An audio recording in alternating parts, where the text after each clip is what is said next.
करती है, पुलिस को आगे करती है, सरकार हमसे डरती है, पुलिस को आगे करती है, जमिनी आमच्या हक्काच्या, नाही कुणाच्या बापाच्या, जमिनी आमच्या हक्काच्या, नाही. जमिनी आमच्या हक्काच्या, नाही कुणाच्या बापाच्या, जमिनी आमच्या हक्काच्या, बापाच्या, सरकार हमसे डरती है। पुलिस को आगे करती है। जय जवान, जय किसान, जय जवान, जय किसान, जय जवान, जय किसान।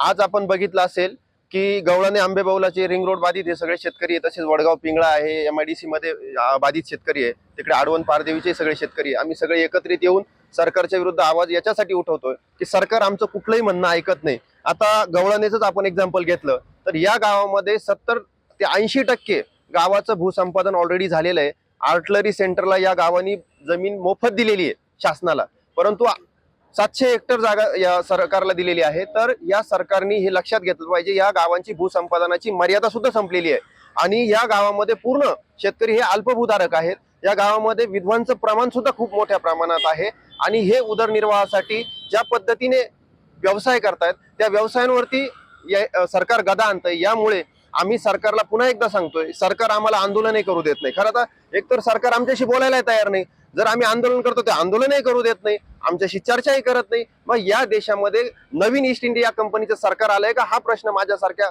तरुणांना पडतो। कारण विषय असा आहे की जर तुम्ही आम्हाला आंदोलनही करून देत नाही, बोलतही नाही, आमचे प्रश्नही समजून घेत नाही, चाललंय काय म्हणजे ही सगळी एक प्रकारे देशातली लोकशाही संपून देश हा हुकुमशाहीच्या मार्गाला चाललेला आहे, हे आमचं ठाम मत आहे। त्यामुळे सरकारने लवकरात लवकर आमच्याशी बोलावं, आमचे म्हणणं समजून घ्यावं आणि त्यावर निर्णय द्यावा। धन्यवाद।